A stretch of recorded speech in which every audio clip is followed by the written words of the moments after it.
मैंने बताया था मास्टर शेखू बाबा या सलीम क्यों कहते थे, और he was born with the blessing of Sheikh Salim Chishti. Sheikh Salim Chishti का दरगाह कहाँ पे है? आगरा में, फतेहपुर सीकरी में, ठीक है। और वो इंडिया का फर्स्ट व्हाइट मार्बल बिल्डिंग है जो सलीम चिश्ती का दरगाह है। Now we are doing Mughal dynasty. Mughal dynasty में सर थोड़ा सा ये माइक थोड़ा सा पीछे कर लीजिए, हल्का बस। मुगल डायनेस्टी में आवाज आ रही है? मुगल डायनेस्टी में हम लोग आज फोर्थ रूलर करने जा रहे हैं। हम लोगों ने बाबर कर लिया है, हम लोगों ने हुमायूं कर लिया है, और हम लोगों ने अकबर कर लिया। इस तीनों से एक एक क्वेश्चन पूछते हैं, फिर आगे चलते हैं।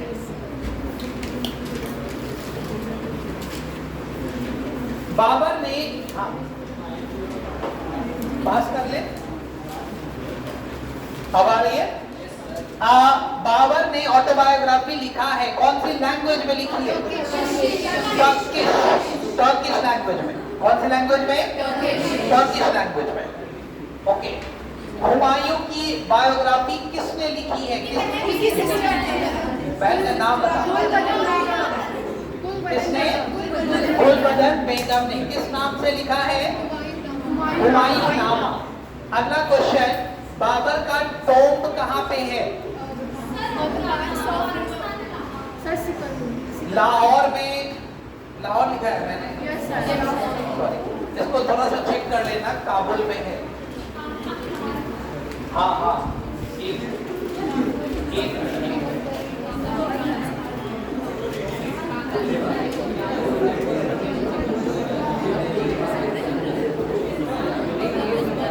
एक लोग आप लोग गूगल पे चेक करो ना, काबुल में होगा।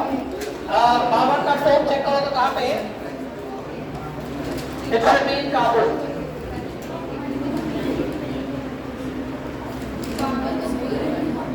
बाबर टोम्ब काबुल में है ना? हाँ, उसको सही कर लो। मैंने शायद गलत दिखा दिया था Lahore, please correct it. It is Kabul, Afghanistan. Babur का टोम्ब काबुल में, अफगानिस्तान में। हुमायूं का टोम्ब कहाँ पे है? दिल्ली में। दिल्ली में निजामुद्दीन नाम का जगह है, यमुना के जस्ट किनारे है, वहां पे उसकी टोम्ब है हुमायूं की। अकबर की टोम्ब कहाँ पे है? फतेहपुर के पास सिकंदरा नाम की जगह है, वहां पे। ओके। तीसरा, अकबर से रिलेटेड क्वेश्चन, अकबर के प्रोटेक्टर कौन थे? गार्जियन कौन था? बैरम खां, ठीक है। अब हम लोग करते हैं जहांगीर। तो आपने जहांगीर के 3 नाम लिख लिए, जहांगीर, सलीम और शेखू बाबा, ठीक है। नेक्स्ट, इसका रूलिंग पीरियड है 1605 टू 1627। जहांगीर 1605 टू 1627। अकबर की डेथ के बाद 1605 में अकबर की डेथ होती है। उसके बाद जहांगीर राजा बनता है 1605 से लेके 1627 तक।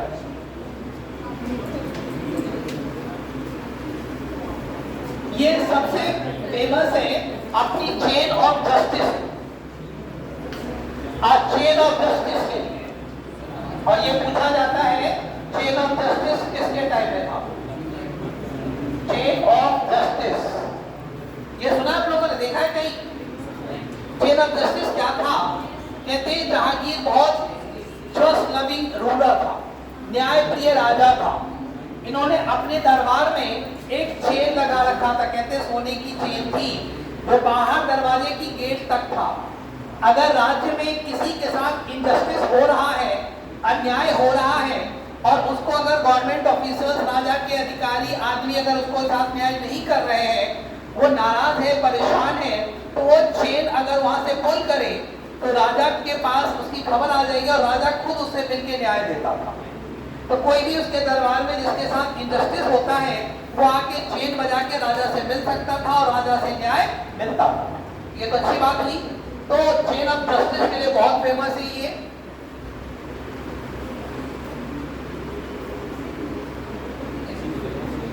और दूसरा, ये नूरजहां के लिए बहुत फेमस है। नूरजहां का नाम सुना है? इनकी वाइफ थी नूरजहां, लिख लीजिए। In 1611, Jahangir married to Mihrunnisa. 1611 में इनकी शादी हुई थी मिहार-उन-निसा से। In 1611 he married to मिहार-उन-निसा। ये विडो थी, शेर अफगान की वाइफ थी, विडो ऑफ शेर अफगान। ये विडो थी, इसकी वाइफ थी। मिहार-उन-निसा वाज द वाइफ ऑफ शेर अफगान। इसकी डेथ हो गई, ये विडो थी। और इसी को जहांगीर ने नूरजहां का नाम दिया। अंडरस्टूड? समझ आ गया? एक थ्योरी ये भी आती है, कहती है because she was very beautiful, Jahangir wanted to get married with her, so Jahangir got Sher Afghan murdered. ठीक है, बट हमको इसमें नहीं जाना उस कंट्रोवर्सी में। आपको सिर्फ ये याद रखना है मिहार-उन-निसा ही नूरजहां थी जो शेर अफगान की वाइफ थी, जहांगीर से इसकी शादी। और एक टाइम पीरियड है जहांगीर के लाइफ में जब जहांगीर राजकाज से बिल्कुल संन्यास ले लिया था, कोई मतलब नहीं था उसको। Everything was given in hand of Nurjahan, सब कुछ नूरजहां ही चलाती थी। ठीक है, वैसे हर घर में वाइफ ही सब कुछ करती है, फादर तो सिर्फ नाम के होते हैं, ऐसा ही है क्या? है ना? हाँ, लेकिन ये बेचारे बदनाम है कि इनके टाइम में वाइफ ही सब कुछ करती थी। तो नूरजहां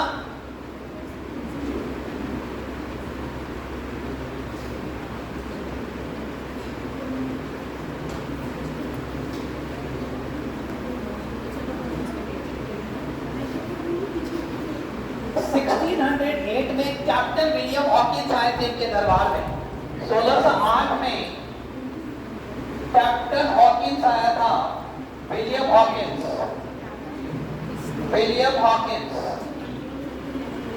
ये William Hawkins east India company के ऑफिसर थे जो ईस्ट इंडिया कंपनी के लिए इंडिया में परमिशन मांगने आया था जहांगीर से कि इनको अलाउ किया जाए, ईस्ट इंडिया कंपनी को अलाउ किया जाए इंडिया में स्टैब्लिश होने के लिए, ट्रेड करने के। तो आप देखिए, एक टाइम है जब ईस्ट इंडिया कंपनी इंडिया के राजा से रिक्वेस्ट करने के लिए आया है तो मुझे आप इंडिया में अलाउ कर दीजिए, थोड़ी सी जगह दे दीजिए, ट्रेड करने दीजिए। और यही ईस्ट इंडिया कंपनी होगा यहाँ से जस्ट 1857 में तो इंडिया के राजा को ही देश से निकाल देगा। ठीक है, तो कितना ड्रास्टिकली चेंज होगा। विलियम हॉकिंस का नाम आपने लिखा, इसी के टाइम लिखिए 1615 में सर थॉमस रो भी आए थे। दोनों पूछा जाता है। 1615 में सर थॉमस रो भी आए थे, थॉमस रो। ये भी ईस्ट इंडिया कंपनी के ऑफिसर थे, किंग जेम्स फर्स्ट के एम्बेसडर। किंग जेम्स फर्स्ट ने इनको भेजा था, king James one.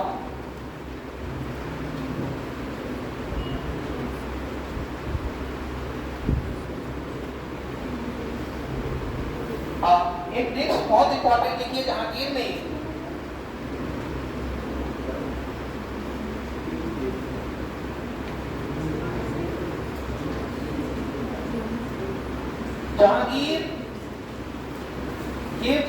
give death sentence to 5th Sikh Guru Arjun Dev।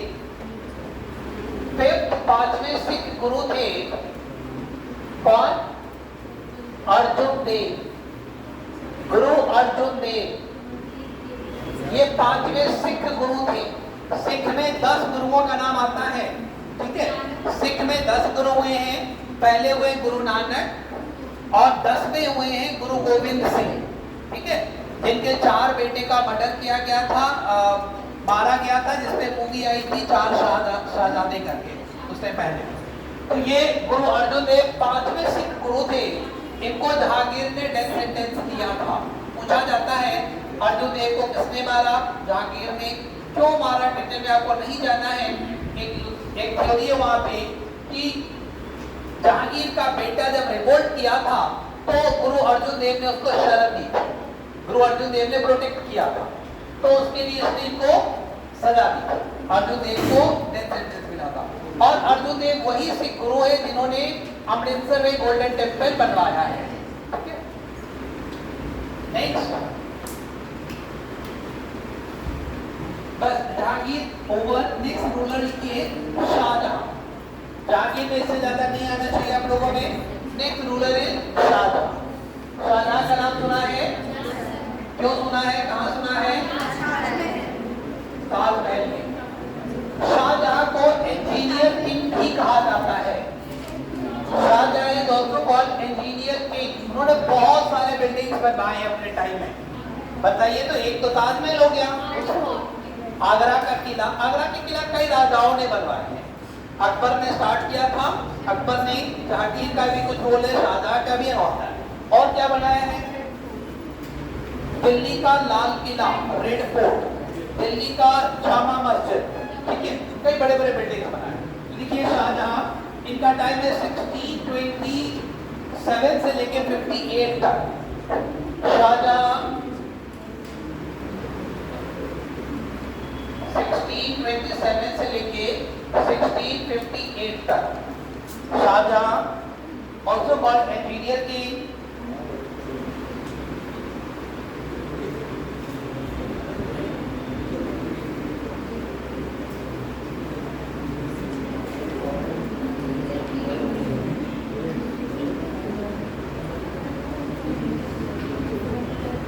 His wife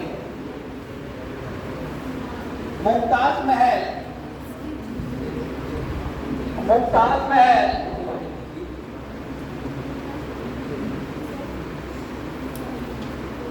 Mumtaz Mahal, Mumtaz महल का रियल नाम लिख लीजिए। क्या नाम था? मुमताज महल, जिसके नाम पे ताजमहल बना है, उसका रियल नेम था Arjumand Bano Begum. Arjumand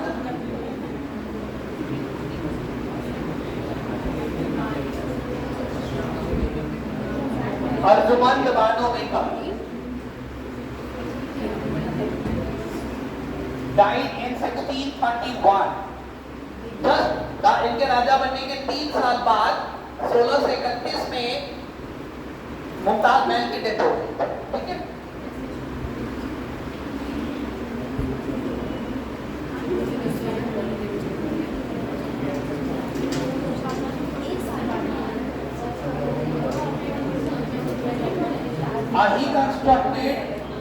He constructed Taj Mahal, Red Fort and Jama Masjid। तीनों बिल्डिंग का नाम लिख लीजिए। He constructed Red Fort, Taj Mahal and Jama Masjid।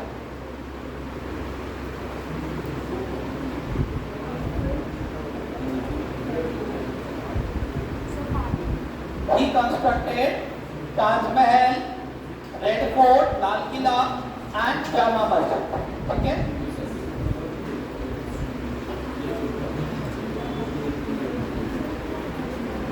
Shahjahan was arrested by his son Aurangzeb। Shahdha was arrested by his son Aurangzeb in 1658। Shahdha was arrested by his son Aurangzeb in 1658 and kept in Agra fort। Shahdha was arrested by his son Aurangzeb and kept in Agra fort। क्यों arrest किया था औरंगजेब ने? Ruler बनने के लिए। शाहजहां के 4 बेटे थे, चारों में सबसे बड़ा था दारा शिकोह, ठीक है। सबसे बड़ा था दारा शिकोह, वो सबसे पढ़ा लिखा था, सेक्युलर था, इंटेलिजेंट था और शाहजहां उसी को ज्यादा चाहता था, ठीक है। शाहजहां चाहता था कि दारा शिकोह ही उसका सक्सेसर बने, अगला राजा बने, ठीक। And that was the main reason Aurangzeb was very angry with his father तो जब वॉर ऑफ सक्सेशन हुआ, चार भाइयों की लड़ाई हुई, उस चार भाइयों की लड़ाई में औरंगजेब जीता। और चूंकि शाहजहां दारा शिकोह का फेवर करता था, तो उसने अपने फादर को अरेस्ट करके जेल में डाल दिया, आगरा फोर्ट में डाल दिया, उसके बाद राजा बना।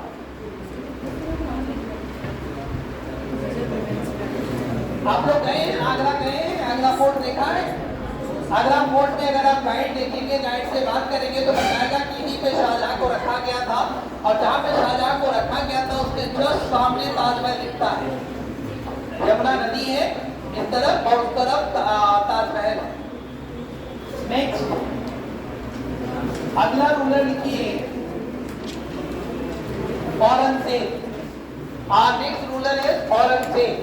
औरंगजेब का टाइम लिखिए 1658 से लेके 1707 1707 तक औरंगजेब।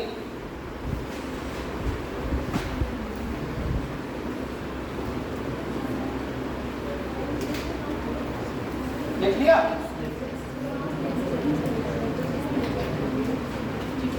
और राजा बनने के बाद इन्होंने अपना टाइटल आलमगीर रखा था, तो इनका एक नाम आलमगीर मिलेगा। लिख लीजिए, it took the title of Alamgir. Alamgir.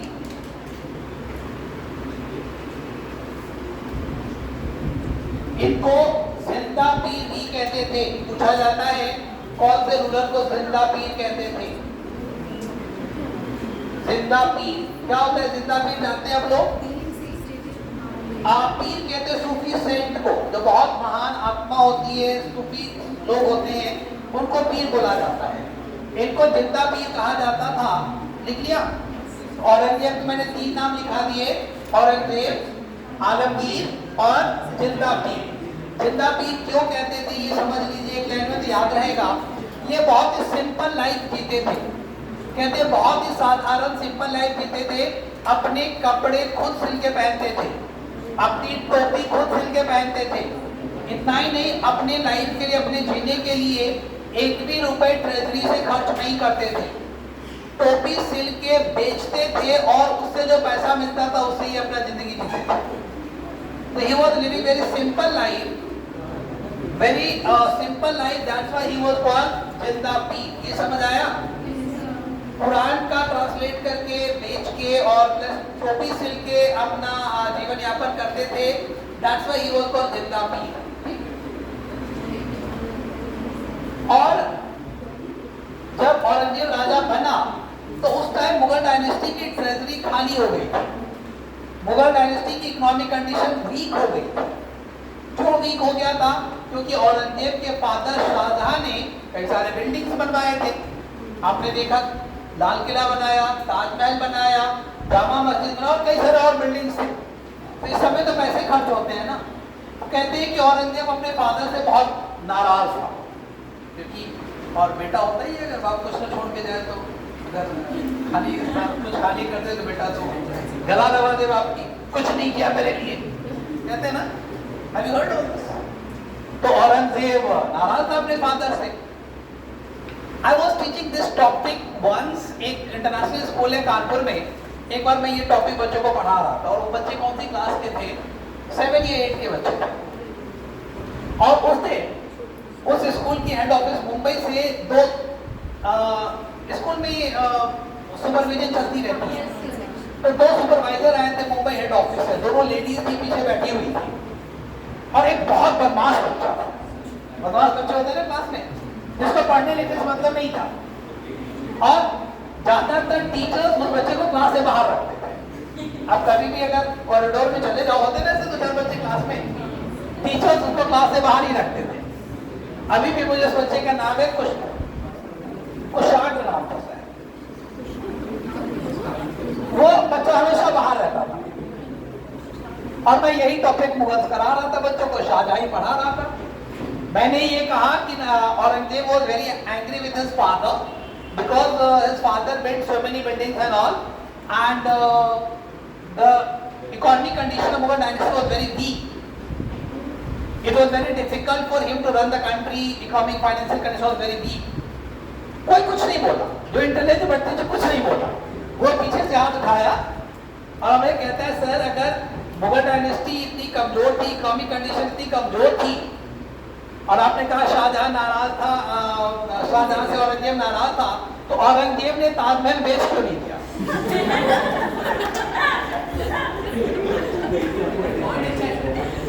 अब कैन यू इमेजिन मेरी क्या सिचुएशन हुई होगी? अब लोग किसी का ये दिमाग में नहीं आया ना, अभी किसी के दिमाग में नहीं आया ना? आया था? तो वो बच्चा में पूछा बेच क्यों नहीं किया? अब अगर कोई पीछे नहीं बैठा होता तो हम वो थप्पड़ मारते बाहर कर देते थे, क्लास से बाहर जाओ, जो टीचर जनरली कर, हम वो भी नहीं कर सकते थे। अब मेरी वैसे आदत भी नहीं है किसी बच्चों को डांट के बाहर भगाने की। और चूंकि टीचिंग एक्सपीरियंस इतना है कि कुछ स्पॉन्टेनियस अच्छे आंसर्स आते हैं। अब मेरे माइंड में जो उस टाइम आया, मैंने बताया सी दो चीज, मैं एज ए हिस्ट्री टीचर मुझे दो कारण इसके लगते हैं क्यों नहीं बेचा। पहला कारण मुगल डायनेस्टी के राजा ने बनाया था, तो ताजमहल एक मुगल डायनेस्टी का प्रेस्टीजियस सिंबल था, ठीक है, और लोग कुछ भी हो जाए अपनी इज्जत लास्ट टाइम तक बचाने की कोशिश करते हैं, ठीक है। तो एक ये कारण रहा होगा औरंगजेब नहीं हमें बेचना है, डायनेस्टी का बना हुआ ऑल दैट। और दूसरा कारण व्हाट आई थिंक उस टाइम ऐसा कोई दूसरा राजा नहीं होगा जिसकी इतनी हिम्मत हो या इतनी पैसे उसके पास हो कि ताजमहल जैसे बिल्डिंग खरीद सके। ये मेरी thinking as a history teacher, you are free to think whatever you are thinking, आप आजाद है सोचने के लिए।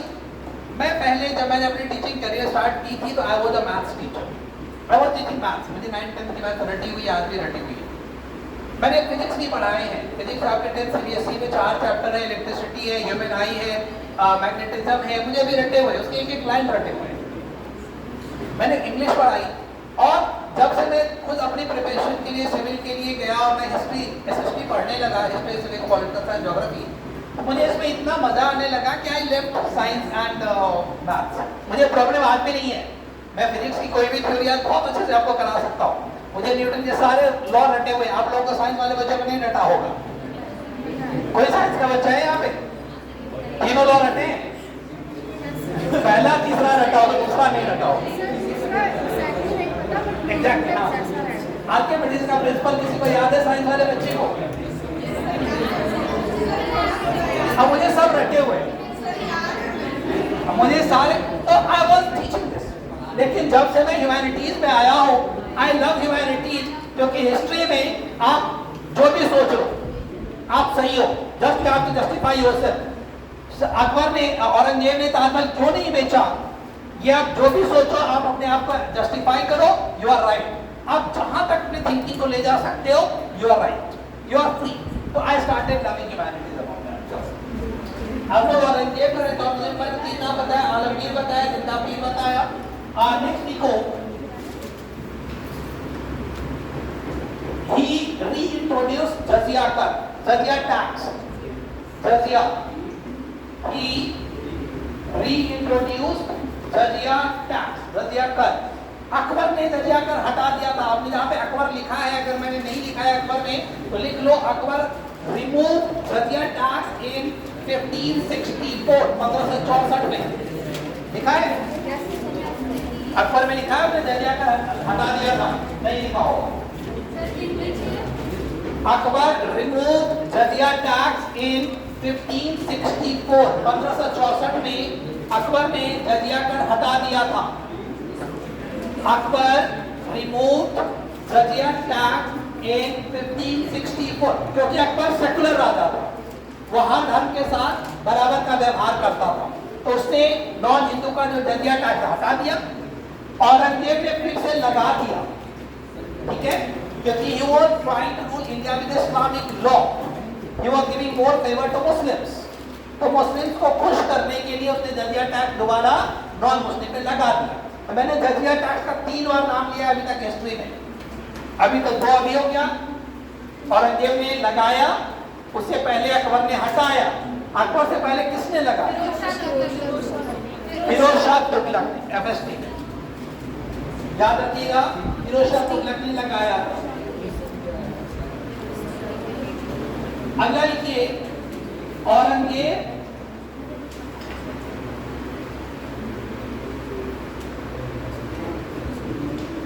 gave death sentence to 9th Sikh Guru, Guru Tegh Bahadur. Guru Tegh Bahadur. Tegh Bahadur. Aurangzeb gave death sentence to 9th Sikh Guru. 9वें Sikh गुरु गुरु तेग बहादुर को इसने मौत की सजा दी थी. Aurangzeb gave death sentence to 9th Sikh Guru Tegh Bahadur. और कारण ये था कि इन्होंने इस्लाम कबूल करने से मना कर दिया था. He refused to accept Islam. ठीक है, गुरु तेग बहादुर से कहा गया था, औरंगजेब ने कहा कि तुम इस्लाम कबूल कर लो खुद और अपने फॉलोअर्स के साथ. उन्होंने मना कर दिया. ये वो दो सिख गुरुओं का मर्डर मुगल्स ने किए हैं. पहला अर्जुन देव जिसने मारा, जहांगीर ने, दूसरा औरंगजेब ने तेग बहादुर. तो मुगल्स की और सिख की दुश्मनी स्टार्ट हो गई है. ठीक है, देख रहे हैं. उसके बाद जो 10वां सिख गुरु होगा गुरु गोविंद सिंह, वो और फिर उनके फॉलोअर होंगे बंदाबाद.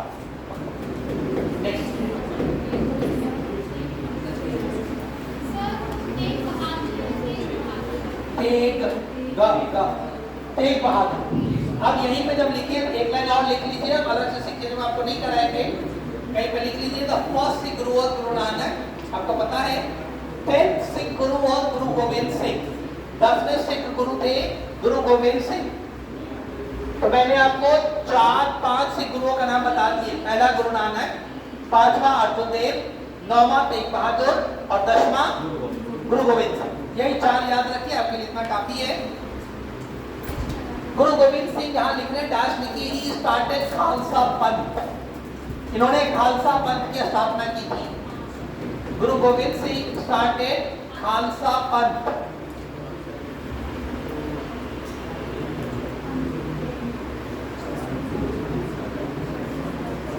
He was assassinated in 1708.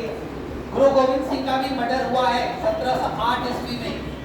Guru Govind Singh was assassinated in 1708. गुरु गोविंद सिंह का 1708 में असैसिनेशन हुआ है. और गुरु गोविंद सिंह 1708 और गुरु गोविंद सिंह के फॉलोअर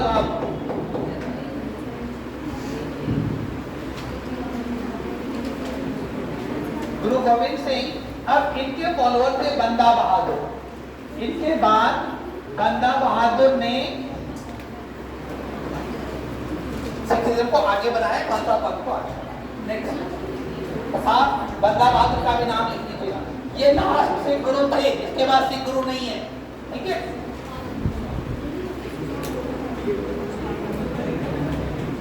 और गुरु गोविंद सिंह के मृत्यु के बाद यही बंदा बहादुर है जिन्होंने खालसा पंथ को आगे कैरी ऑन किया, प्लस मुगलों से अपनी लड़ाई जारी रखी. वो ट्राइबल्स है, अफगान है, उनका नाम अलग नाम से नाम. नेक्स्ट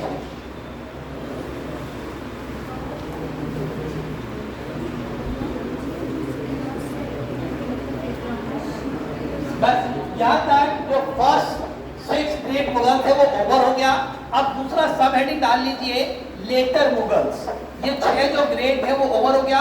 अब लास्ट के जो 11 उसमें से 1-2 रूलर्स के बारे में लिखाएंगे जिसको लेटर मुगल्स कहते हैं.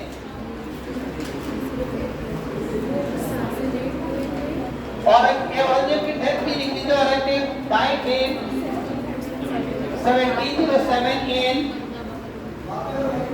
Aurangzeb died in 1707 in Daulatabad. और वहीं पे उनकी टोंब है दौलताबाद में ही. दौलताबाद साउथ में है, महाराष्ट्र में है. औरंगजेब अपनी लाइफ का 25 साल लेटर 25 साल साउथ में ही रहा था शिवाजी के प्रोटेस्ट को, रिवोल्ट को दबाने के लिए. Shivaji gave a tough fight to Aurangzeb. ठीक है, तो शिवाजी के रिवोल्ट को दबाने के लिए औरंगजेब को अपनी जिंदगी के आखिरी 25 साल साउथ में रहना पड़ा उधर, और वहीं पे महाराष्ट्र में उनकी दौलताबाद में डेथ हुई. ठीक है, Daulatabad Aurangzeb tomb is in Daulatabad.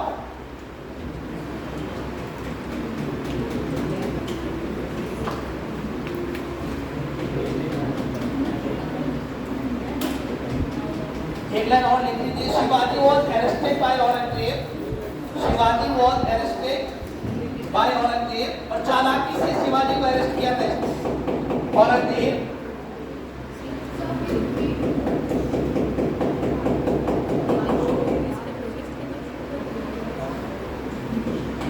Shivaji सन, शिवाजी का बेटा था Sambhaji, Sambhaji was executed by Aurangzeb. Shivaji का बेटा संभाजी थे जिनको औरंगजेब ने मारा था। शिवाजी सन Sambhaji was executed by Aurangzeb in 1689। Shivaji के बेटे संभाजी को औरंगजेब ने मारा था। ठीक है, तो आप देखिए औरंगजेब की सिखों से भी दुश्मनी, ठीक है, गुरु तेग बहादुर को मारा, और इधर शिवाजी से भी दुश्मनी, महाराष्ट्र से भी दुश्मनी। महाराष्ट्र में मराठा बहुत पावरफुल थे, तो मराठा से दुश्मनी, पंजाब से दुश्मनी। इसका रिजल्ट क्या होगा? औरंगजेब के बाद आप देखेंगे कि मुगल डायनेस्टी तेजी से कमजोर होगा, राजा कमजोर होगा। अब इतना पावरफुल राजा नहीं है कि सबको कंट्रोल कर सके। जब तक औरंगजेब था किसी तरह कंट्रोल किया। औरंगजेब की मृत्यु के बाद उधर से महाराष्ट्र हावी होगा, मराठा हावी होंगे, Punjab, and finally the Mughal dynasty will become weak. Mughal dynasty कमजोर होगा और अंग्रेज ईस्ट इंडिया कंपनी मजबूत होगी, and finally east India company rule करेगी। लेटर मुगल्स में पहला लिखिए बहादुर शाह 1, बहादुर शाह 1। हम लोग कर रहे हैं लेटर मुगल्स। लेटर मुगल्स का टाइम है 1707 से लेके 1857 तक, 150 साल की हिस्ट्री है। इसमें पहला रूलर है बहादुर शाह 1, शाह 1।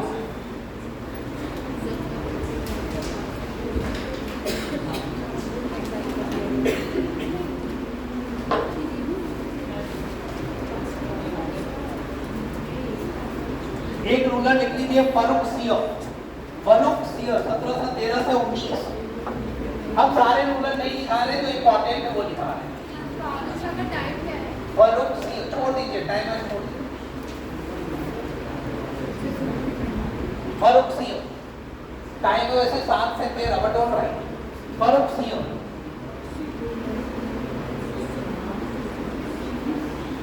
अच्छा, फर्रुख सियर में लिखिएगा।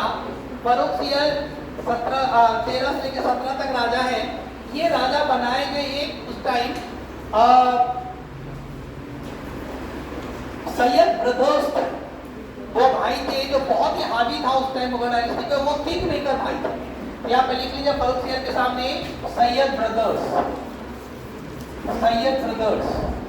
और इसी सैयद ब्रदर्स ने मिलकर इसको राजा बनाया था। अब सैयद ब्रदर में 2 भाई थे, दोनों भाई का नाम लिख लीजिए। एक है अब्दुल्ला खान और दूसरा हुसैन खान।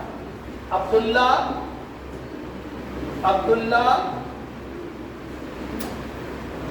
खान एंड हुसैन खान,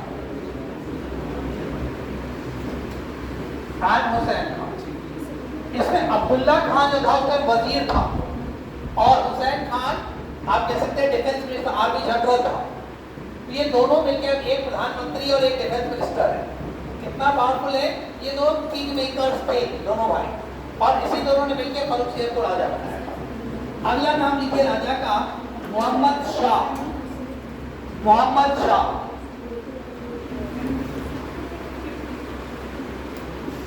मोहम्मद शाह। इनका टाइम में लिख लीजिएगा 1719 से लेके 1719 से लेके 48 तक, लंबा टाइम है।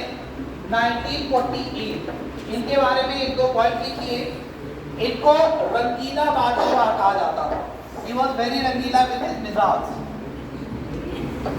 रंगीला बादशाह कहते हैं इसको। He was also called रंगीला। 1719 से लेके 1748 तक, 1719 से लेके 1748 तक इनका टाइम था। इनको रंगीला कहा जाता है।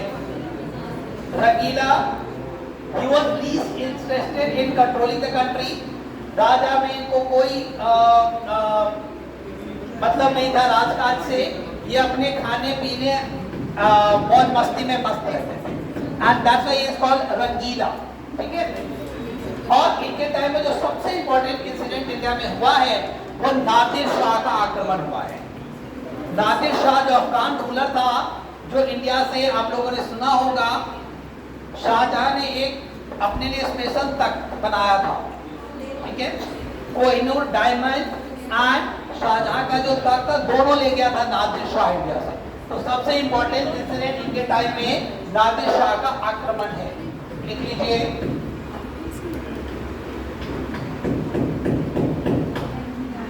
Nadir Shah took away Takht e Taz and Kohinoor diamond. Nadir Shah Afghan ruler थे। नादिर शाह क्या लेंगे, जैसे तख्त ए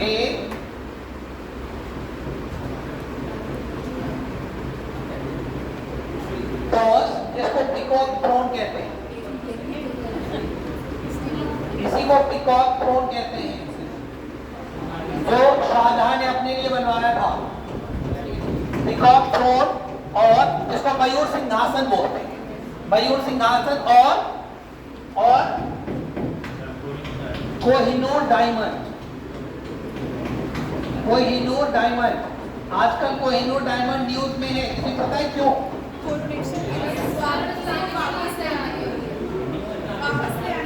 वापस आने के लिए कई साल से। अभी ब्रिटेन के जो नए राजा बने हैं, कौन बना है राजा? हाँ, उनकी वाइफ का क्या नाम है? कैमिला। तो कैमिला ने वो थ्रोन पहनने से मना कर दिया है जिसमें कोहिनूर डायमंड लगा हुआ है, क्योंकि कोहिनूर डायमंड वाला थ्रोन पहनने का मतलब है फिर से कंट्रोवर्सी स्टार्ट होना, इंडिया कहेगी मेरा है, हमको वापस दे दो। तो इस कंट्रोवर्सी को साइड करके उसने अपने लिए दूसरा थ्रोन चूज किया है। तो कोहिनूर डायमंड यही इसी टाइम नादिर शाह यहाँ से ले गया, और नादिर शाह से बाद में अंग्रेज ले गए। ब्रिटेन मोहम्मद शाह रंगीला के टाइम में दो इंसिडेंट, नादिर शाह का आक्रमण हुआ इंडिया से, पीकॉक थ्रोन और कोहिनूर डायमंड गया। नेक्स्ट अगला रूलर लिखिए अहमद शाह। अहमद शाह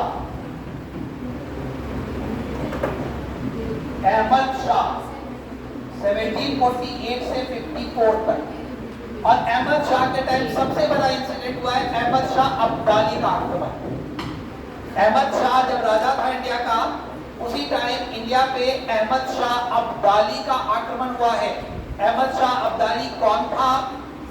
ये नादिर शाह का आर्मी जनरल था। नादिर शाह मर गया, उसके बाद अहमद शाह अब्दाली ने इंडिया पे आक्रमण किया, और यही अहमद शाह अब्दाली है जो तीसरा पानीपत का लड़ाई लड़ेगा मराठा से। ठीक है। Ahmad Shah Abdali attack India. देखिए अहमद शाह अब्दाली जनरल ऑफ नादिर शाह, ये भी लिख लीजिएगा। अहमद शाह अब्दाली कौन थे? ये नादिर शाह का आर्मी जनरल था। ठीक है। Ahmad Shah Abdali attack India.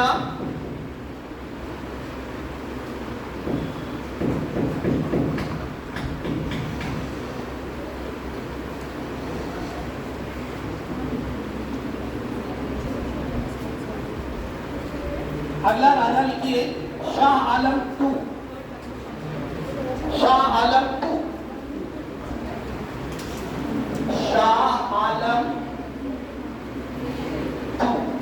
और शाह आलम टू का बहुत लंबा टाइम है। शाह आलम टू का टाइम है 1759 से 1806।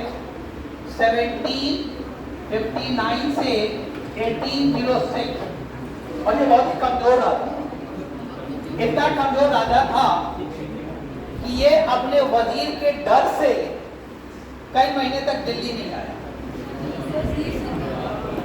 इसलिए इसका नाम लिखा है शाह आलम टू। लिख लीजिए एक लाइन।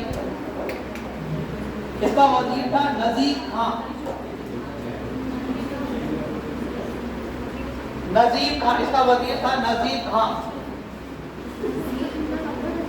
नजीब खान, इसमें नाम लिखिए, Shah Alam II did not enter Delhi due to fear of Nazib Khan for 12 years. 12 साल तक वो दिल्ली नहीं आया अपने मंत्री के डर से।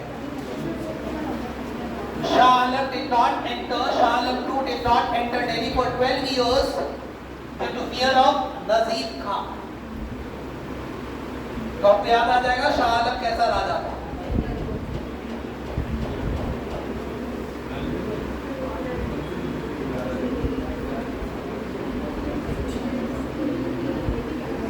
और लास्ट रूलर लिख लीजिए, मुगल डायनेस्टी का लास्ट रूलर लिखिए कौन था?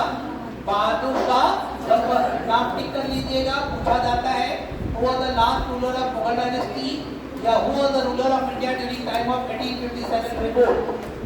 तो लास्ट रूलर आप लिख रहे हैं बहादुर शाह जफर। बहादुर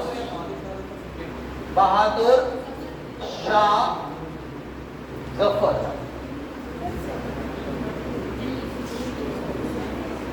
बहादुर शाह जफर ये 1837 से 57 तक, 1837 से लेके 57 तक Bahadur Shah Zafar was the last Mughal ruler. He was deported to Rangoon, bracket में Myanmar. He was deported to Rangoon. इनको अंग्रेजों ने रंगून भेज दिया, देश से निकाल दिया। रंगून भेज दिया। रंगून कहाँ पे है? म्यांमार में। म्यांमार का नाम सुना है? म्यांमार में है। तो अब देखिए, अभी मैंने बताया था कि अकबर और जहांगीर के टाइम में मुगल डायनेस्टी इतना पावरफुल था, इतना मजबूत था, ईस्ट इंडिया कंपनी उनसे परमिशन मांगने के लिए आई थी कि आप अपने एम्पायर में उनको ट्रेड करने का परमिशन दें। वही ईस्ट इंडिया कंपनी पिछले 150 साल में कितना पावरफुल हो जाएगा, अब वो मुगल डायनेस्टी के लास्ट रूलर को देश से निकाल। तो with this Mughal dynasty is over. Mughal dynasty खत्म हो गया है, इसके साथ साथ मेडिवल खत्म हो गया है। अब अगला हेडिंग निकाल लीजिए मॉडर्न। Modern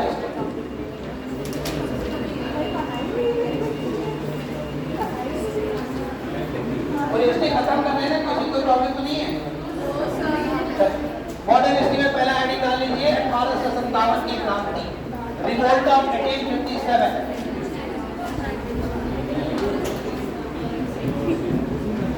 revolt of 1857।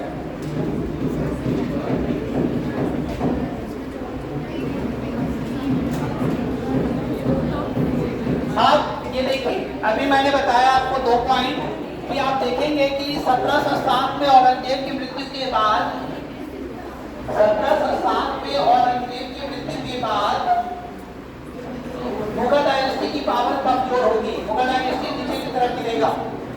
ठीक है, और ईस्ट इंडिया कंपनी की पावर स्ट्रॉन्ग होगी। East India company will become powerful.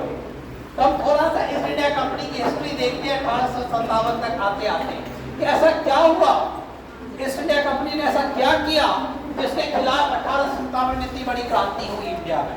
कुछ तो किया होगा ना। ठीक, आप जल्दी से ईस्ट इंडिया कंपनी छोटा सा हेडिंग डाल के लिख लीजिए, ईस्ट इंडिया कंपनी।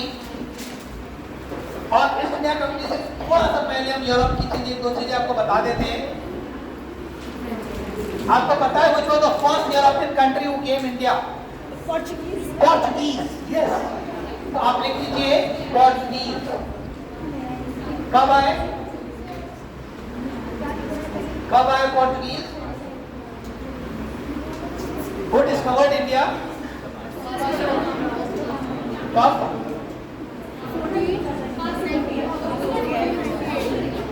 14? उससे पहले इंडिया नहीं था क्या? अभी हमने पूछा हूँ डिस्कवर्ड इंडिया, आप लोग कह रहे हैं प्योर एविडेंस। हम सबने यही पढ़ा है कि 1498 में वास्को डी गामा ने इंडिया की खोज की, यही पढ़ा है ना।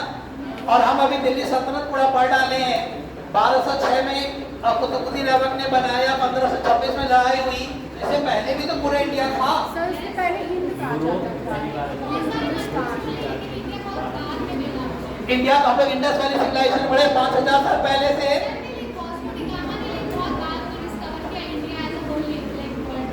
इंडिया का पता ही नहीं था। चंगेज खान आक्रमण कर चुका है, वहां से आके इल्तुतमिश वो तैमूर लंग आक्रमण कर, सिकंदर आक्रमण कर चुका है, यूरोप से सिकंदर आक्रमण कर चुका है 3000 साल पहले, 1 by 1 और अलेक्जेंडर का आक्रमण हुआ है 332 बीसी में, आज से 2300 साल पहले। और ये तो आज से 500 साल पहले की कहानी है। समझिए, इसको समझिए था क्या। अगर आप लोग पूरे वर्ल्ड को देखिए प्लीज, अगर आप पूरे वर्ल्ड को देखिए, ये मैंने क्या बनाया है, लगभग I am trying to make world की मैप, ठीक है। एशिया, यूरोप, अफ्रीका, ऑस्ट्रेलिया, यही है ना, ऐसे ही है ना। अब देखिए ध्यान से सुनिएगा, हमारे यहाँ इंडस वैली सिविलाइजेशन हुई है, वैदिक एज हुआ है, और इंडस वैली सिविलाइजेशन में हमारे यहाँ के ट्रेड रूट मिले हैं। आप लोगों ने एक वर्ड सुना होगा, सिल्क रूट। सिल्क रूट वो लैंड रूट था जिससे चाइना, इंडिया और एशिया का ट्रेड होता था। यहाँ से, यहाँ इंडिया है, यहाँ इंडिया है, ये ट्रेड रूट, सिल्क रूट से ट्रेड होते थे। बहुत सारे चाइना के सामान और इंडिया के सामान यूरोप जाते हैं, नॉर्थ अफ्रीका तक जाता है, और बदले में इंडिया से जा क्या रहा है, चाइना से सिल्क जा रहा है, चाइनीज पॉटरी जा रही है, इंडिया से टेक्सटाइल जा रहा था, ज्वेलरी जा रही थी, स्पाइसेस जा रहे थे, और बदले में यूरोप से और अफ्रीका से हमारे पास गोल्ड और सिल्वर, और उसी गोल्ड और सिल्वर से इंडिया को गोल्डन बॉन्ड कहा जाता था, सोने की चिड़िया कहा जाता था। इतना सोना था इंडिया में कि हर मंदिर में हजारों क्विंटल सोना रहता था। इसी सोने को लूटने के लिए सोमनाथ पर आक्रमण किया था किसने, मोहम्मद गजनवी ने, ठीक है। तो इंडिया सोने की चिड़िया थी। अब हुआ क्या, 1453 में एक चेंज हुआ। ऑटोमन टर्क्स ने इस एरिया पे आक्रमण करके कैप्चर कर लिया। ऑटोमन टर्क्स ने इस एरिया को कैप्चर कर लिया। ध्यान से सुनिएगा ये भाई, अब जब इस एरिया पे ऑटोमन टर्क्स ने कैप्चर कर लिया, बहुत पावरफुल एम्पायर, यहाँ से जितने ट्रेडर्स जा रहे थे, बिजनेसमैन जा रहे थे, सबसे वो बहुत हाई टैक्सेस ले रहे थे। आप मेरे एरिया से जाओगे, आपको टैक्स देना पड़ेगा, और हैवी टैक्सेस। इस टैक्स के कारण इस व्यापारियों का नुकसान होने लगा। जैसे आपको अगर टैक्स देना तो आपकी प्रॉफिट कम हो जाएगी। अब ये सारे यूरोप के व्यापारी परेशान हो गए, क्या कुछ अलग किया जाए। तो यहाँ के राजाओं ने और यहाँ के व्यापारियों ने मिलके कहा कि यार इंडिया के लिए कोई दूसरा रास्ता खोजे ताकि आपको इस एरिया से ना जाए। And thus they sent different explorations team, और इसी टीम ने यहां से चलते हुए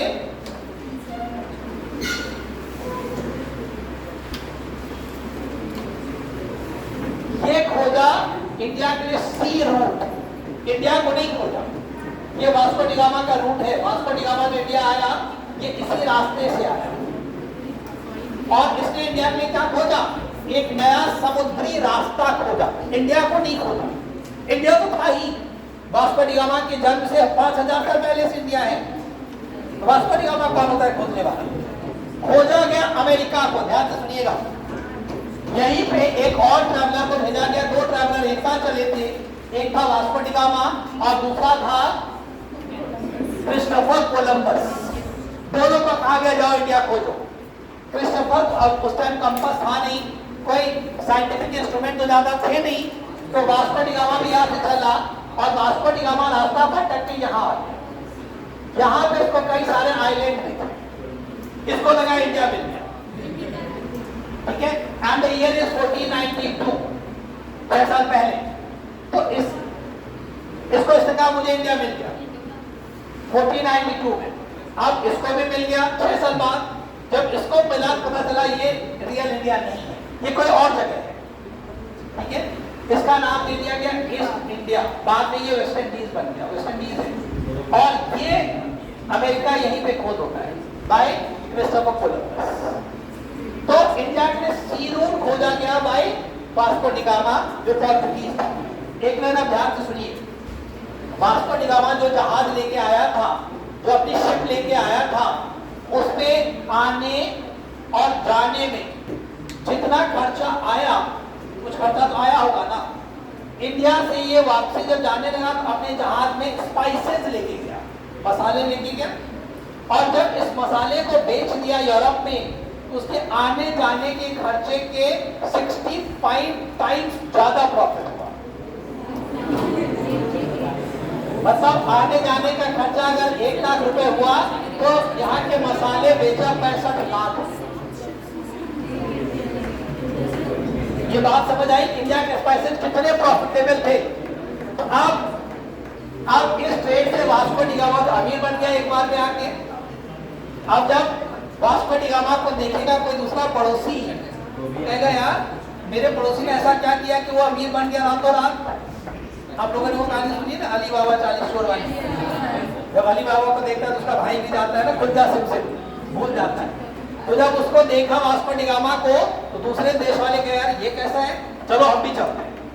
उसको देखते देखते पोर्तुगीज के बाद डच आ गए, डच के बाद फ्रेंच आ गए, और फ्रेंच के बाद ब्रिटिश हो गए। ये 4 यूरोपियन कंट्रीज हैं जो इंडिया आए थे ट्रेड करने के लिए, पोर्चुगीज, डच, फ्रेंच, ब्रिटिश। अब जब चारों लोग आ गए तो इंडिया का प्रॉफिट तो 4 में बढ़ जाएगा। अगर मैं अकेला ट्रेड करता तो मुझे 4 गुना ज्यादा प्रॉफिट होता। अब मेरी जो प्रॉफिट है, कमाई है, 4 ग्रुप में बढ़ गया, 4 कंट्रीज में। तो विल दे फील हैप्पी और they will feel angry, jealous. आप लोग खुश हो जाओगे कि हमारी प्रॉफिट 4 में बढ़ गई, कि नाराज हो गए कुछ करके इस चीज को निपटा दो। तो दे स्टार्टेड फाइटिंग, इन चारों में लड़ाई शुरू हो गई। और इस लड़ाई में फाइनली ब्रिटेन, ये दो तो पहले ही हट गए, डच और पोर्चुगीज पहले हट गए। डच चले गए इंडोनेशिया, ठीक है। पोर्चुगीज इंडिया के वेस्टर्न पार्ट में गोवा के आसपास से हट गए। गोवा में इंडिपेंडेंस के बाद तक भी डच पोर्चुगीज लोग थे। अभी भी अगर आप गोवा जाएंगे आपको बहुत सारे पोर्चुगीज मिलेंगे वहां पे। आज की डेट में जो पोर्चुगीज पुर्तगाल के जो प्राइम मिनिस्टर है वो इंडियन बॉर्न है, गोवा से रिलेशन का। तो अब इसमें बच गए 2, ब्रिटेन और फ्रांस। मैंने अभी कुछ दिन पहले की एक क्लास में कहा था, मैं अपनी पुरानी वीडियो देख रहा था कल, तो मैंने कहा था कि यूरोप में ब्रिटेन और फ्रांस में वैसे ही दोस्ती थी जैसे इंडिया और पाकिस्तान में। अब यहाँ पे दोनों दुश्मन, यूरोप में भी दुश्मन, दोनों इंडिया में ट्रेड कर रहे हैं, तो इंडिया में भी दुश्मनी शुरू हो गई। अब इंडिया में भी लड़ाई शुरू हो गई और फाइनली इस लड़ाई में फ्रांस हार गया और ब्रिटेन जीत गया। लास्ट लड़ाई जो इनकी हुई है वह 1764 में बैटल ऑफ पॉन्डिवॉश नाम से जानते हैं, या थर्ड बैटल ऑफ कर्नाटक कहते हैं। मत लिखिए, थर्ड बैटल ऑफ कर्नाटक में फ्रांस हार गया और ब्रिटेन फाइनली जीत गया। अब तो इस 4 कंट्री की लड़ाई में आप देख रहे हैं ब्रिटेन जीत गया। अब यूरोप का कोई कंट्री इंडिया में ब्रिटेन को रोकने वाला नहीं बचा।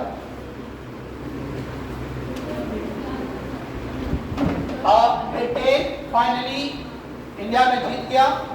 ईयर मैंने अभी बताया 1764 है, थर्ड बैटल ऑफ कर्नाटक। देखिएगा, इससे पहले 1-2 इंडेक्स लिख लीजिए। 1757 लिखिए।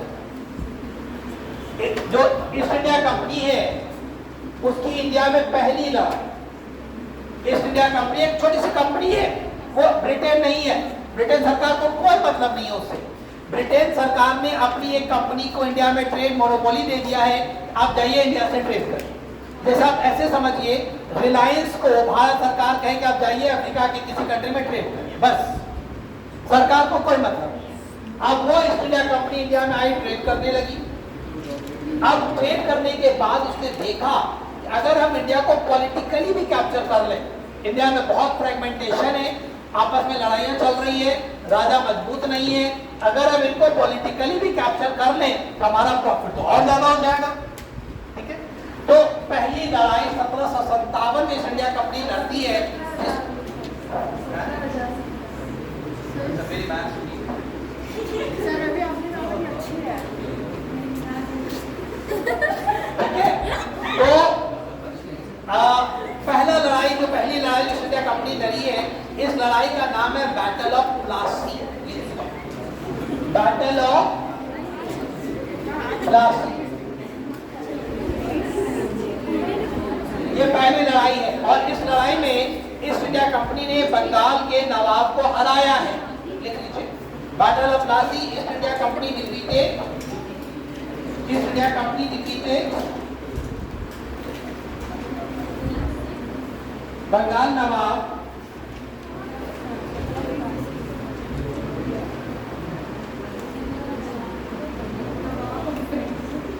Nawab of Bengal in 1757 in the Battle of Plassey.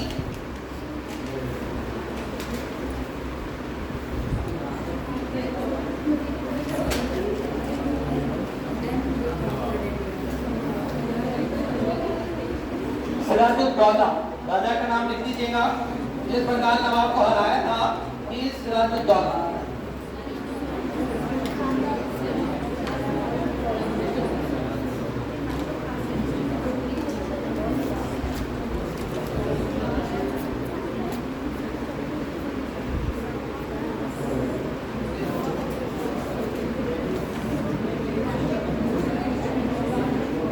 और आप लोगों ने इंडियन हिस्ट्री में कई बार नाम आता है मीर जाफर का। मीर जाफर किस सेंस में लिया जाता है, अच्छे सेंस में कि नेगेटिव सेंस में? मीर जाफर का नाम लिया जाता है नेगेटिव सेंस में। मीर जाफर सिराजुद्दौला का आर्मी जनरल था जो ईस्ट इंडिया कंपनी के साथ मिलके सिराजुद्दौला के साथ उसने चीटिंग की। तो लिख लीजिए, Mir Jafar the army general of Sirajuddaula cheated. Mir Jafar को इंडियन हिस्ट्री में गद्दार के सेंस में लिया जाता है। ठीक है, मीर जाफर चीटेड सिराजुद्दौला और ईस्ट इंडिया कंपनी से मीर जाफर की ये डीलिंग थी कि तुम हमारा साथ दो, सिराजुद्दौला को हरा के हम तुमको अगला नवाब बना दें। और यही किया अंग्रेजों ने। ईस्ट इंडिया कंपनी ने सिराजुद्दौला को हरा के मीर जाफर को बंगाल का अगला नवाब बना। आप मीर जाफर याद रखिएगा बस। Next,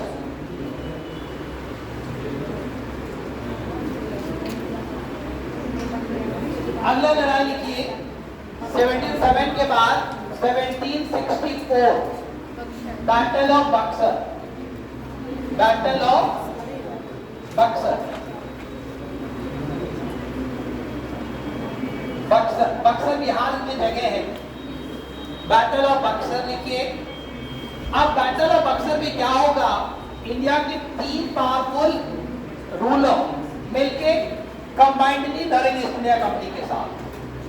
again I am repeating, the 3 combined Indian आर्मीज will fight with east India company. और वो 3 कंबाइंड आर्मी किसकी है? बंगाल की है, अवध की है और मुगल रूलर है। ये 3 कंबाइंड रूलर लड़ेंगे ईस्ट इंडिया कंपनी के साथ। बंगाल के नवाब, अवध के नवाब और Mughal ruler Shah Alam II। Shah Alam II वही है जो 12 साल तक दिल्ली नहीं आया है। तो ये ऑलरेडी कितना कमजोर रूलर है। इस तीनों की एक कॉन्फ्रेंटेशन बनेगी ईस्ट इंडिया कंपनी के साथ। क्या होगा, ये लोग जीतेंगे कि हार जाएंगे? तो बैटल ऑफ बक्सर बहुत ही डिसाइसिव है इंडियन हिस्ट्री के लिए। इसने पूरे इंडिया हिस्ट्री की सीन को बदल दिया है। ठीक, ये तीनों हार जाते हैं। लिख लीजिए, the combined forces of Bengal, Awadh and Mughal ruler lost in battle of Buxar in 1764.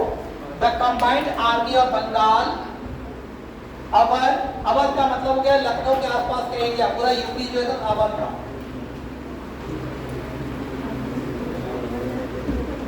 The combined army of Bengal, Awadh and Mughal ruler lost in battle of Buxar in 1764. 1764 में हार जाता है।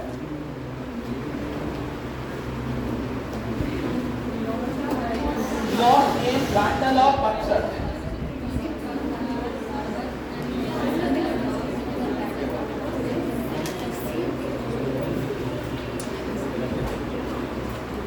जो बंगाल का नवाब होता है वो मीर कासिम है और अवध का नवाब होता है शुजाउद्दौला।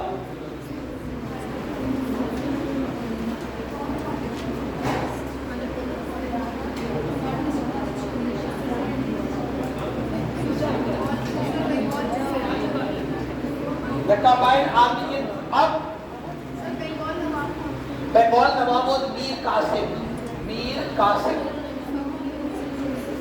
मीर कासिम, अवध का था शुजाउद्दौला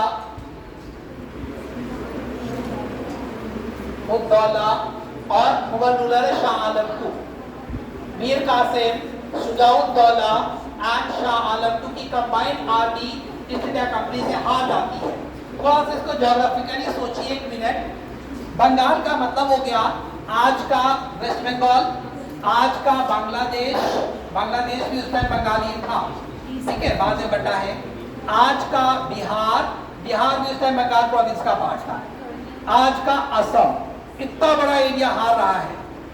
बिहार, बंगाल, बांग्लादेश, असम प्लस अवध का मतलब हो गया पूरा यूपी और उत्तराखंड, इसकी कंबाइंड आर्मी हार रही है।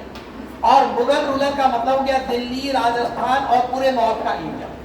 अगर आप इसको ज्योग्राफिकली देखें तो बैटल ऑफ बक्सर में पूरी नॉर्थ इंडिया हार रही है। किससे? एक कंपनी से, ईस्ट इंडिया कंपनी से। तो पूरा नॉर्थ इंडिया हार गया बैटल ऑफ बक्सर में। अब उस टाइम साउथ में दो पावर बचे थे जो अंग्रेजों को रोक सकता था। एक था मराठा की पावर और एक था टीपू सुल्तान, जो आप लोग हैदराबाद मैसूर पढ़ेंगे, थोड़ा सा बताएंगे उनके बारे में। लेकिन 1761 में देखिएगा, 1761 में पानीपत की तीसरी लड़ाई होती है और मराठा पूरी तरह हार जाते हैं अहमद शाह अब्दाली से। मराठा पावर खत्म। तो पानीपत की लड़ाई से मराठा भी खत्म, अंग्रेज के लिए वो भी रास्ता साफ हो गया। अब मैसूर का एक छोटा सा राजा है टीपू सुल्तान, जिसको लास्ट बैटल ऑफ मैसूर में उसकी डेथ हो जाती है 1799 में। तो 18th सेंचुरी के एंड तक पूरा इंडिया साफ हो जाता है ब्रिटिशर्स से। कोई पावर नहीं है जिसको रोक सके, कोई पावर नहीं जिसको हरा सके।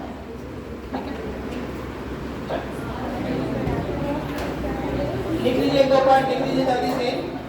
मैसूर लिखिए, तो मैसूर लिख लीजिए। हैदर अली, मैसूर का जो राजा आपको मिलेगा हैदर अली, टीपू सुल्तान के फादर हैं हैदर अली। मैसूर में लिखिए राजा हैदर अली 1761 से 82 तक। हैदर अली 1761 से 82 तक। और अगला लिख लीजिए टीपू सुल्तान 1782 से लेके 1799 तक। टीपू सुल्तान की डेथ होती है 1799 में। टीपू सुल्तान के लिए 2 पॉइंट लिख लीजिए। हैदर अली 1761 से लेके 82 तक और टीपू सुल्तान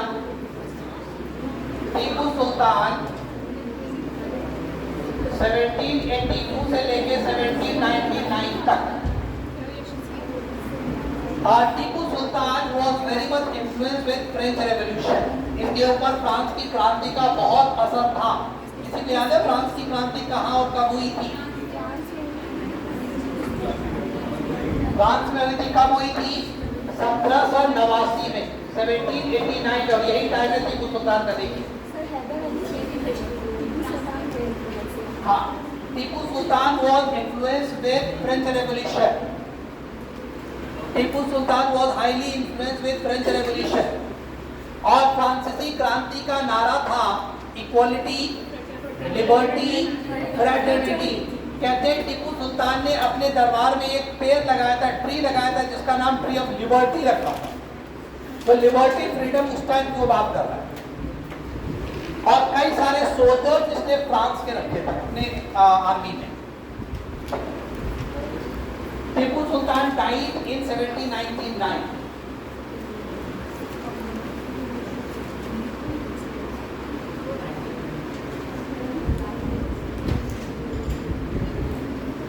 अब आ गई 1857 की क्रांति। तो इतने सालों में अंग्रेजों ने अपने आप को बहुत मजबूत कर लिया। उसने कई सारे ऐसे इंडिया में चीजें इंट्रोड्यूस करी कि बाद में इंडियंस ने रिवोल्ट किया। 1857 में हम एक बहुत बड़ा रिवोल्ट देखते हैं ब्रिटिशर्स के खिलाफ। उसके कारण लिख लीजिए, क्या कारण थे? 2-3 कारण लिख लीजिए। पहला कारण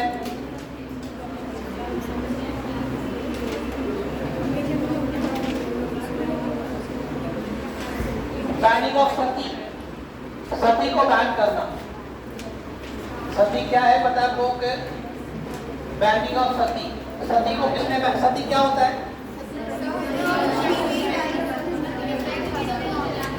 हाँ, हस्बैंड की डेथ के बाद वाइफ को जिंदा जला देना। हस्बैंड के डेड बॉडी के साथ वाइफ को जिंदा जला देना। और उस टाइम इंडिया में डोंट फॉरगेट पॉलीगैमी चलता था। पॉलीगैमी मतलब एक हस्बैंड की कई शादियां होती थी। मैंने कई पिछली बार भी बताया एक बात कि 70, 80, 90 साल की उम्र हो गई और शादी कर रहे हैं। कई शादियां करते थे लैंडलॉर्ड लोग, राजा महाराजा लोग। पता चला 90 साल का उसकी डेथ हो गई, 15 साल की वाइफ को जला दिया गया साथ में। और ये होता था, ठीक है। तो इसको बैन किया था लॉर्ड विलियम बैंटिंग ने। नाम लिख दीजिए गवर्नर जनरल का, लॉर्ड विलियम बैंटिंग।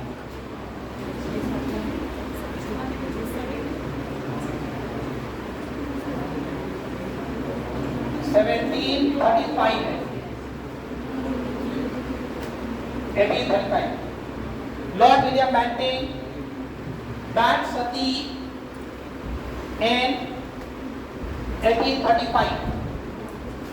तो ये तो अच्छा काम किया था ना ब्रिटिशर्स ने। बट इससे इंडियंस लोग नाराज हो गए। 1857 की रिवोल्ट के एक बहुत बड़ा कारण है बैनिंग ऑफ सती। जो सती उन्होंने बैन किया, large number of Indians got offended. They got angry with the British. Why? They thought they were playing with the Indian culture. Yes. जो हमारे ऑर्थोडॉक्स लोग थे, ऑर्थोडॉक्स सोसाइटी में लोग थे, they thought they are playing with Indian culture. They are destroying India's religion. They are interfering in our religion. So they got angry with the British. एक इसी में लिख लीजिए डॉक्ट्रिन ऑफ लैप्स। अगला कारण है डॉक्ट्रिन ऑफ लैप्स। ये पता है आप लोग क्या है? ये नाम लिखिए, लॉर्ड डलहौजी साहब लेके आए थे। Lord Dalhousie, he was the Governor General who introduced doctrine of lapse। क्या था doctrine of lapse? हाँ, अगर हमारे यहाँ क्या ट्रेडिशन था, अगर राजा का बेटा नहीं है तो वो बेटा गोद लेता था, और जो जिसको गोद लेता था वही राजा का सक्सेसर बन जाता था। अगला राजा बन गया, राजा की सारी प्रॉपर्टी एम्पायर उस बेटे का हो गया। अब लॉर्ड डलहौजी ने ये नियम बना दिया, अब डॉक्ट्रिन ऑफ लैप्स अलाउ नहीं है। अगर राजा का नेचुरल बेटा नहीं है, नेचुरल सन नहीं है, तो he can adopt the son. Adopt तो कर सकता है, लेकिन वो उस राज्य का उत्तराधिकारी नहीं बनेगा। वो जो राज्य है वो ईस्ट इंडिया कंपनी का पार्ट हो जाएगा, ईस्ट इंडिया कंपनी में लैप्स कर जाएगा। ठीक है, समझ आया? इसमें 2 स्टेट पूछे जाते हैं, कौन कौन सा ऐसा स्टेट था जो डॉक्ट्रिन ऑफ लैप्स के तहत आ गया था। लिख लीजिए नाम, सतारा, नागपुर, झांसी, उड़ीसा। सतारा, नागपुर, झांसी,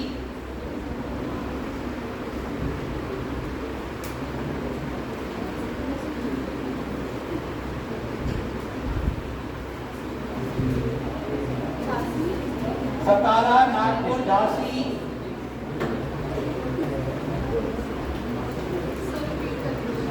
सतारा, नागपुर, झांसी,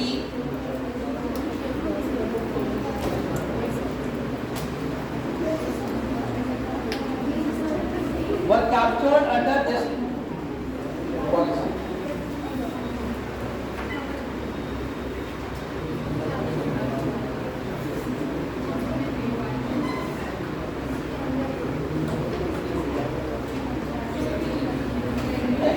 1857 की क्रांति में एक लीडर का नाम पूछा जाता है। आप सबको पता है, झांसी से रानी लक्ष्मीबाई ने फाइट किया था, कानपुर से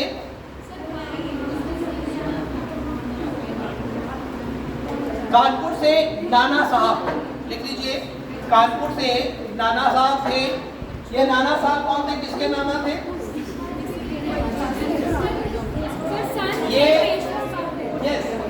ये पेशवा बाजीराव टू के एडॉप्टेड सन थे। He was the adopted son of last Peshwa Bajirao two, adopted son of Peshwa Bajirao two. तो ये कानपुर में क्या कर रहे थे? 18 सुनिएगा, 1815 में थर्ड एंग्लो मराठा वॉर हुआ है। मराठा की और अंग्रेजों की तीसरी लड़ाई हुई है 1815 में। और तीसरी लड़ाई के बाद अंग्रेजों ने मराठा को महाराष्ट्र से एग्जाइल कर दिया, निकाल दिया, और निकाल के कानपुर भेजा। तो नाना साहब 1815 से कानपुर में थे, और ये ब्रिटिश के पेंशन में थे, इनको पेंशन मिलता था। बाद में ब्रिटिशों ने इनकी पेंशन बंद की, ये नाराज हो गए, ठीक है, और 1857 की रिवोल्ट में पार्टिसिपेट किया।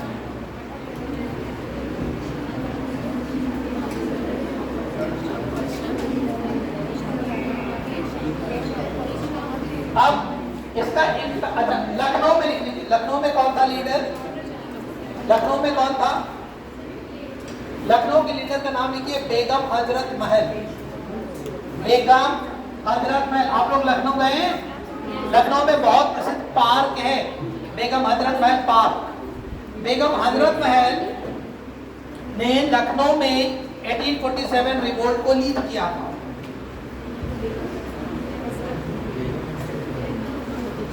एक 1857 रिवोल्ट का अंजाम लिखिए। रिजल्ट हुआ India, the revolt was suppressed, revolt को दबा दिया गया। तो सबसे बड़ा चेंज हुआ, इंडिया में ईस्ट इंडिया कंपनी का रूल खत्म हो गया। 1857 की क्रांति के बाद इंडिया में इंग्लिश ईस्ट इंडिया कंपनी की रूल खत्म हो।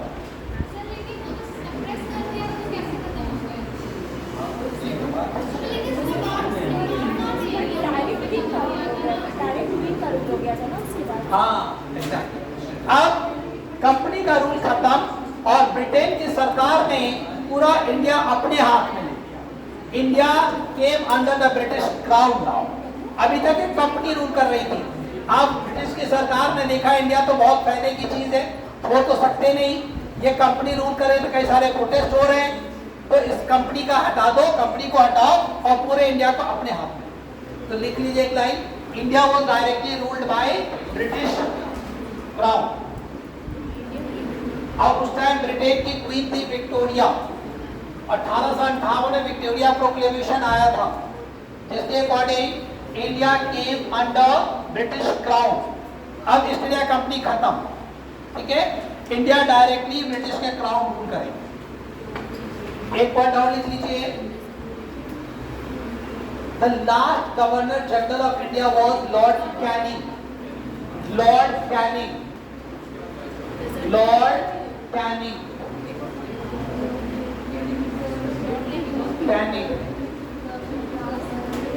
Last governor general was Lord Canning. अब 1857 की क्रांति के बाद गवर्नर जनरल का पोस्ट भी खत्म हो गया, अब ये वाइसरॉय बन गया। वाइसरॉय का मतलब है ब्रिटिश क्राउन का रिप्रेजेंटेटिव। अब इसका पोस्ट बन गया वाइसरॉय का। तो 1857 की क्रांति के टाइम में इंडिया के गवर्नर जनरल लॉर्ड कैनिंग थे। अब रिवोल्ट के साथ साथ गवर्नर जनरल का रोल खत्म, पोस्ट खत्म। अब वही पोस्ट क्या बन गया? वाइसरॉय का। यही इंडिया के पहले वाइसरॉय थे, Lord Canning. He was the last Governor General and the first Viceroy of India. He was the first Viceroy of India. Done?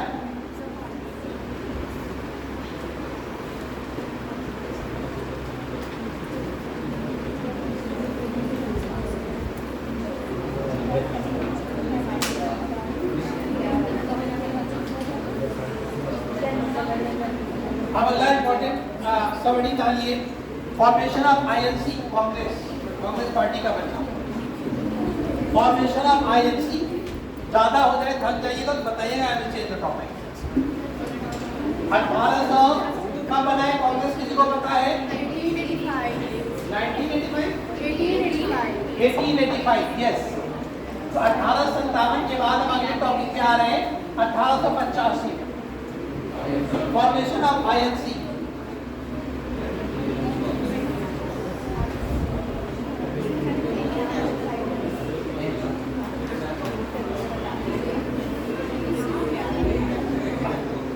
देखिए किसने बनाया था? AOU। देखिए INC was formed on the ideas of AOU। इन्हीं को INC का architect कहा जाता है। कांग्रेस बनाने का आइडिया इन्हीं का था। अब क्वेश्चन ये है कि ये तो एक ब्रिटिश ऑफिसर है, नाम ब्रिटिश का है ना, ब्रिटिश लग रहा है ना, AOU। इन्होंने क्यों बनाया कांग्रेस पार्टी? वो पार्टी जो आजादी की लड़ाई लड़ेगा और फाइनली ब्रिटिशर्स को हरा के भगाएगा। Why will he made the party? क्यों बनाया? इसको किसी इंडियन को बनाना चाहिए था? Why a British officer? इसके लिए एक थ्योरी है, सेफ्टी बल्ब थ्योरी, ठीक है? और ये सेफ्टी बल्ब थ्योरी क्या है? लाला लाजपत राय। अब ये सेफ्टी बल्ब थ्योरी क्या है समझिएगा। अब हमने देखा कि 1757 से लेके ब्रिटिश इंडिया में रूल कर रहे हैं, बैटल ऑफ प्लासी से, और उसके बाद इंडिया में कई रिवोल्ट हुए, हजारों रिवोल्ट हुए। 1857 एक बहुत बड़ा रिवोल्ट था। उससे पहले कई रिवोल्ट हुए, छोटे छोटे रिवोल्ट, कहीं किसान रिवोल्ट कर रहे हैं, कहीं ट्राइबल रिवोल्ट कर रहे हैं, कहीं जमींदार रिवोल्ट कर रहे हैं, कहीं कई रिवोल्ट हो रहे हैं। अब जब भी रिवोल्ट मान लीजिए यहाँ से रिवोल्ट हुआ तो ब्रिटिश को अपनी आर्मी यहाँ भेजनी पड़ रही है। फिर यहाँ रिवोल्ट हो गया, यहाँ चली गई, यहाँ रिवोल्ट हो गया, यहाँ चली गई, यहाँ। तो ब्रिटिश के जो सोर्सेज हैं, रिसोर्सेज हैं, आर्मी है, वो स्कैटर्ड है, हर जगह जाके रिवोल्ट दबा रही है। सेफ्टी बल्ब थ्योरी ये कहती है, आप लोगों ने प्रेशर कुकर देखा है? सबने देखा है? देखा है? रियली? अभी चेक करते हैं। प्रेशर कुकर में जब हम खाना ही पकाते हैं ना, उसमें कपड़े धोते हैं, कुकर में खाना बनाया जाता है, कपड़ा धुला जाता है, तो सबको पता है। यस। तो जब हम खाना बनाते हैं, खाना पकाते हैं और प्रेशर बनता है तो क्या होता है? सीटी बजती है, विसिल बजी और प्रेशर निकल जाता है। फिर उसके बाद थोड़ी देर पकता है, फिर प्रेशर बना, फिर निकल जाता है। इमेजिन करिए सीटी खराब, सीटी बची नहीं, तो क्या होगा?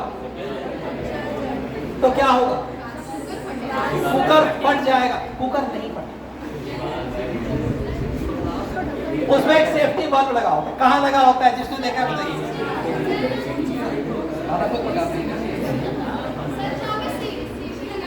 जहाँ सीटी लगी होती है, हैंडल होती है, हैंडल के नीचे एक सेफ्टी बल्ब लगा होता है। अगर सेफ्टी बल्ब नहीं है या सेफ्टी बल्ब भी खराब हो गया सीटी के साथ, तब कुकर फटेगा। अगर सेफ्टी बल्ब है, सही काम कर रहा है, तो कुकर नहीं फटेगा सीटी खराब होने के बाद भी। अभी सब लोग कहते फट जाएगा, अब नहीं फटा ना। तो लाला लाजपत राय ने ये कहा कि ब्रिटिशर्स ने AOU, जब AOU ने बनाया, आइडिया किया, तो ब्रिटिश ने हेल्प किया। उस टाइम गवर्नर वाइसरॉय थे लॉर्ड डफरिन। लॉर्ड डफरिन ने रिसोर्सेज दिए, लो कांग्रेस पार्टी बनाओ। तो लाला लाजपत राय कहते हैं कि वो हमारे हेल्प के लिए नहीं बनाए थे, उन्होंने कांग्रेस को आज सेफ्टी बल्ब बनाया। ये जो प्रेशर कुकर फट रहा है, इसको फटने से बचाने के लिए एक सेफ्टी बल्ब लगा दो कांग्रेस पार्टी के नाम से, कि सारा प्रेशर यहाँ से निकले और हमारा कुकर ना फटे। हम अपनी सारी आर्मी एक जगह लगाएंगे, इनके प्रोटेस्ट को दबा देंगे और हर जगह जो रिवोल्ट हो रहा है इंडिया में, वो नहीं होगा। ये थ्योरी समझ आया? ये इन्होंने ये कहा कि हर जगह जो रिवोल्ट हो रहा है, वो हर जगह से ना होके सारी प्रॉब्लम एक जगह से जब कांग्रेस पार्टी से निकलेगी, हम आसानी से उसको दबा देंगे। तो हमें अपने आर्मी को हर जगह भेजने की जरूरत नहीं होगी। इसलिए उन्होंने कांग्रेस पार्टी बनाया कि कांग्रेस पार्टी से इंडिया की सारी प्रेशर एक जगह से निकल आए। ठीक है, चलिए अब इसमें डिटेल में मत जाइए, फिर थोड़ी सी समझाएं आपको। ह्यूम ने बनाया, देख लीजिए, वाइसरॉय वाज नॉट डफरिन। पूछा जाता है उस टाइम इंडिया के वाइसरॉय कौन थे? Lord Dufferin. Lord Dufferin was the viceroy of India when INC was made. जब कांग्रेस पार्टी बनी, इंडिया के वाइसरॉय लॉर्ड डफरिन थे।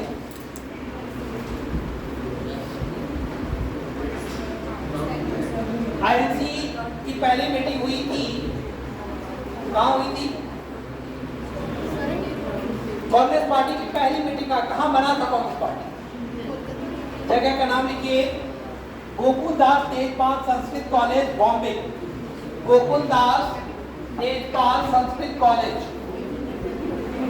Gokuldas Tejpal Sanskrit college, college Mumbai, Bombay.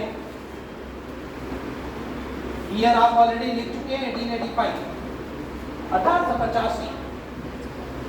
और जब पहली मीटिंग हुई थी, it was attended by 72 delegates. ये 72 लिख के टिक कर लीजिएगा, पूछा जाता है पहले मीटिंग में कितने लोगों ने पार्टिसिपेट किया था?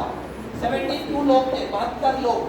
नंबर दो जगह पूछा जाएगा, एक यहाँ पे और एक पूछा जाता है जब गांधी जी ने दांडी मार्च स्टार्ट किया तो स्टार्टिंग में उनके साथ कितने फॉलोअर्स थे? सुना है? उनके साथ 78 थे। कंफ्यूज मत होइएगा, जब कराएंगे दांडी मार्च का पता है। यहाँ पे 72 लोगों ने पार्टिसिपेट किया। पहला चेयरमैन कौन थे कांग्रेस को? उसका नाम लिखिए, कौन थे? वो तो फर्स्ट चेयरमैन, कोई था कि नहीं? कांग्रेस के स्टार्टिंग के कुछ चेयरमैन लिख लीजिए, इंपॉर्टेंट सेशन भी बताएंगे। स्टार्टिंग के 4 चेयरमैन का नाम। पहला meeting 1885, place is Bombay and chairman is W.C. Banerjee.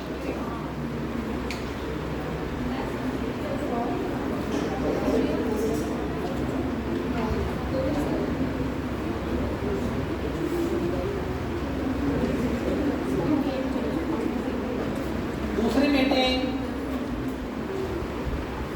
1886, Kolkata, Calcutta, and the chairman was दादा भाई नौरोजी। नाम सुना इनका?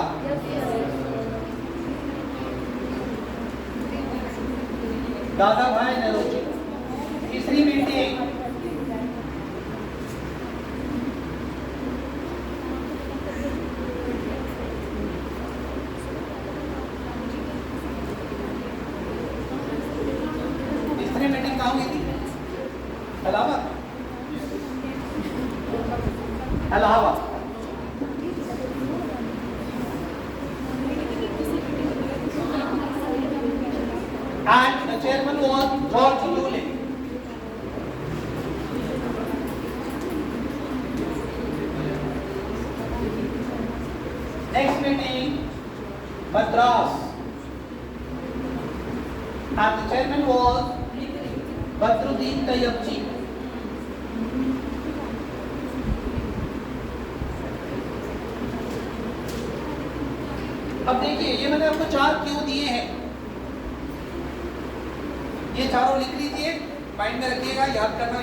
दादाभाई नेहरू जी पारसी थे, जॉर्ज यूनिट क्रिश्चियन थे, बदरुद्दीन तैयब जी मुस्लिम थे।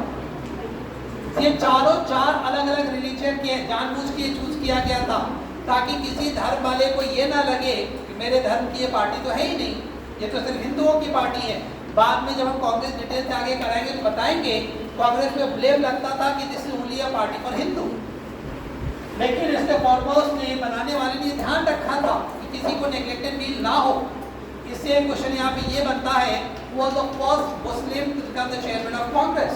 Badruddin Tyab ji was the first Britishers, the first European to become the chairman of Congress. George Eulick was the first Christian to lead Congress. George Eulick. एक question आती है, was the first woman to become Congress chairman. Sonia Gandhi. Yes, Annie Besant, पहली woman जो कांग्रेस की chairman बनी थी, Annie Besant, and the year is 1970. लिख लीजिए कांग्रेस में एक दो पॉइंट कांग्रेस का लिख लीजिए। The first women chairman 1917 Annie Besant, 1917 Annie Besant. First Indian women to become chairman, पहली इंडियन वुमेन कौन थी? Indira Gandhi, Sonia Gandhi. Annie Besant was not Indian, she was not Indian, she was Irish lady, वो आयरलैंड की थी। सरोजिनी नायडू, अब देख रहे मोबाइल से क्या? Sarojini Naidu 1925 Kanpur session. Sarojini Naidu the first Indian women to lead Congress, chairman of Congress. 1925 का कानपुर सेशन था, Sarojini Naidu was the chairman. क्या गांधी जी कभी कांग्रेस के चेयरमैन बने थे क्या? बने थे? कब, कहाँ?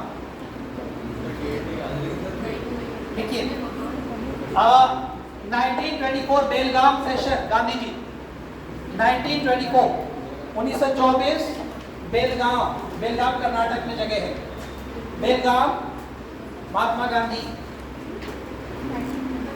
1924 बेलगाम महात्मा गांधी। 1929 ये कुछ इंपॉर्टेंट सेशन बता रहे हैं आपको कांग्रेस का। 1929 कहाँ पे हुआ था सेशन? हमने डिस्कस किया है पिछले एक दो class. Lahore, chairman was Pandit Jawaharlal Nehru. Lahore session, Lahore Pandit Jawaharlal Nehru. और यहीं पे जहाँ पे आपने लाहौर लिखा, ध्यान देख लीजिएगा, कंप्लीट इंडिपेंडेंस मांगा गया था लाहौर में। 1931 1931 1929 1929 में लाहौर सेशन हुआ था, चेयरमैन वाज पंडित जवाहरलाल नेहरू, और वहाँ पे कंप्लीट इंडिपेंडेंस मांगा गया था, संपूर्ण स्वतंत्रता मांगी गई थी।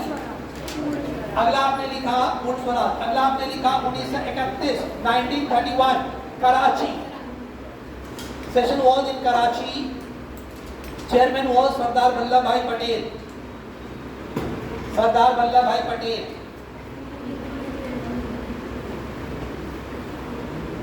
नेक्स्ट लिखिए 1938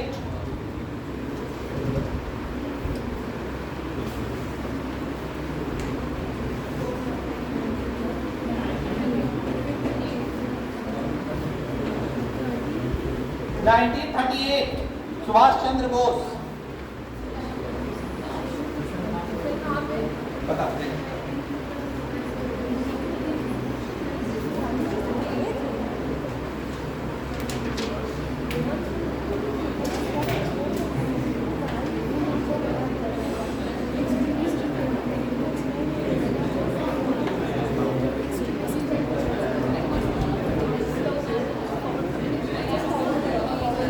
1938 त्रिपुरी में हुआ है। Tripuri, sorry 1938 is Haripura. 1938 हरिपुरा 1938 में हरिपुरा सेशन, और 1939 में त्रिपुरी सेशन। त्रिपुरी 1938 में हरिपुरा, 1939 में त्रिपुरी सेशन, और दोनों में चेयरमैन सुभाष चंद्र बोस। सुभाष चंद्र बोस।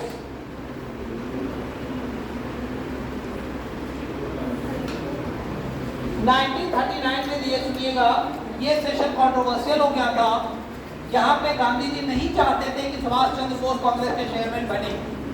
अब इसमें ऑलरेडी थे, दोबारा जब इलेक्शन हुआ तो Gandhi ji did not want Subhash Chandra Bose to lead the Congress now. Gandhi ji में सुभाष चंद्र बोस में कुछ आइडियोलॉजिकल डिफरेंसेस थे, तो गांधी जी ने इलेक्शन में अपना कैंडिडेट खड़ा किया सुभाष चंद्र बोस को हराने के। उस कैंडिडेट का नाम लिख लीजिए, पट्टाभी सीतारमैया। गांधी जी कैंडिडेट वो पट्टाभी सीतारमैया। पट्टाभी सीतारमैया। गांधी जी कैंडिडेट वो पट्टाभी सीतारमैया, जिसको सुभाष चंद्र बोस ने हरा दिया। Was defeated by Subhash Chandra Bose in 1939 Tripuri session. इसके हारने के बाद, पट्टाभी सीतारमैया के हारने के बाद, गांधी जी ने कहा था कि ये सीतारमैया की हार नहीं है, ये मेरी हार है, और उन्होंने सुभाष चंद्र बोस के साथ मिलकर काम करने से मना कर दिया। सुभाष चंद्र बोस ने कहा था, इट्स ओके, आपका कैंडिडेट हार गया है, आप अपने मेंबर बताइए जिसको वर्किंग कमेटी में ले लें, डिसीजन मेकर बॉडी में ले लें, तो हम लोग मिलकर काम करेंगे। बट गांधी जी रिफ्यूज्ड, और फिर सुभाष चंद्र बोस को लगा कि बिना गांधी जी के कांग्रेस के साथ मिलकर काम करना पॉसिबल नहीं है, ठीक है, ही रिजाइंड, एंड बाद में उनको कांग्रेस पार्टी से निकाल दिया गया। निकलने के बाद सुभाष चंद्र बोस ने अपनी पार्टी फॉरवर्ड ब्लॉक बना ली।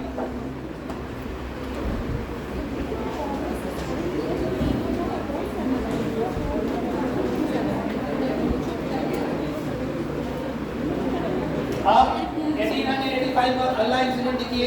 सर, ये था कि कांग्रेस के सारे लीडर्स सुभाष चंद्र बोस की तरफ अपोज करने लगे थे, इसलिए उन्होंने रिजाइन किया था। हमने ये कहा कि गांधी जी ने उनके साथ हेल्प करने से मना कर दिया, कोऑपरेट करने से मना कर दिया, और गांधी जी का मतलब क्या, पूरी कांग्रेस पार्टी। गांधी जी उस टाइम इतने बड़े लीडर बन गए थे कि कांग्रेस, गांधी जी का मतलब पूरी कांग्रेस पार्टी, ठीक। तो बिना सबके सपोर्ट के तो काम करना पॉसिबल नहीं था। रिजाइन, जब उन्होंने रिजाइन किया, बाद में ही वो एक्सपेल फ्रॉम पार्टी हो गई। 6 साल के उनको पार्टी से निकाला गया, उन्होंने अपनी पार्टी।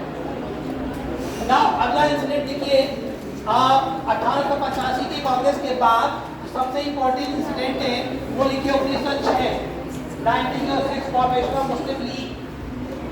मुस्लिम लीग का बनना 1906 में मुस्लिम लीग पार्टी बनती है। कहाँ पे? ढाका में मुस्लिम लीग 1906 में, ढाका।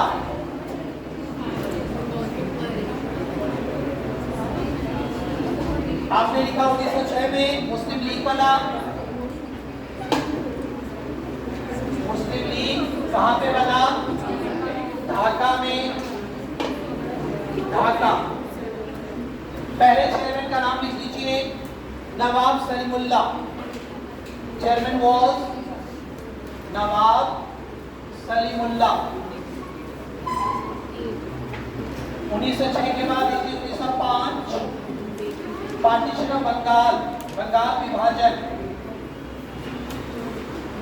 बंगाल को डिवाइड किया गया by Lord Curzon. Lord Curzon, इनका नाम याद रखिएगा। लॉर्ड कर्जन उस टाइम इंडिया के वाइसरॉय थे, जिन्होंने बंगाल का पार्टीशन किया, 2 भाग में बंगाल को बांटा, East Bengal and West Bengal. जो इस, आप लोगों ने कभी ये सोचा है कि आज जो हम जिसको वेस्ट बंगाल कहते हैं, जो हमारा वेस्ट बंगाल है, जहाँ के चीफ मिनिस्टर ममता बनर्जी है, उसको वेस्ट बंगाल क्यों कहते हैं? वो तो ईस्ट में है। बिकॉज़ वो वेस्ट के साइड में आता है। वो जब वेस्ट साइड में, ईस्ट में इंडिया की। जब पार्टीशन हो तो जो है वेस्ट में आओगे। आज की डेट में इंडिया के ईस्ट में है, सबसे ईस्टर्न स्टेट है वो, नॉर्थ ईस्ट के पास है। वो डिवाइड जैसे हो रहा था, जब 1905 में लॉर्ड कर्जन ने डिवाइड किया बंगाल को, तो ये ईस्ट बंगाल और ये वेस्ट बंगाल। ये ईस्ट बंगाल आज की डेट में ढाका है, सॉरी बांग्लादेश है।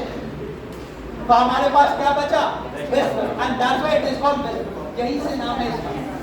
ओके, तो लॉर्ड कर्जन ने डिवाइड कर, लॉर्ड कर्जन के नाम से इलाहाबाद में बहुत फेमस एक ब्रिज है ना, कर्जन ब्रिज, ये इसी टाइम बना है। Next next next next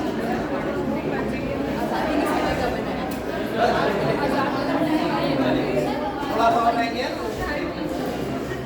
wind up करें, करेंट करें थोड़ा सा, नहीं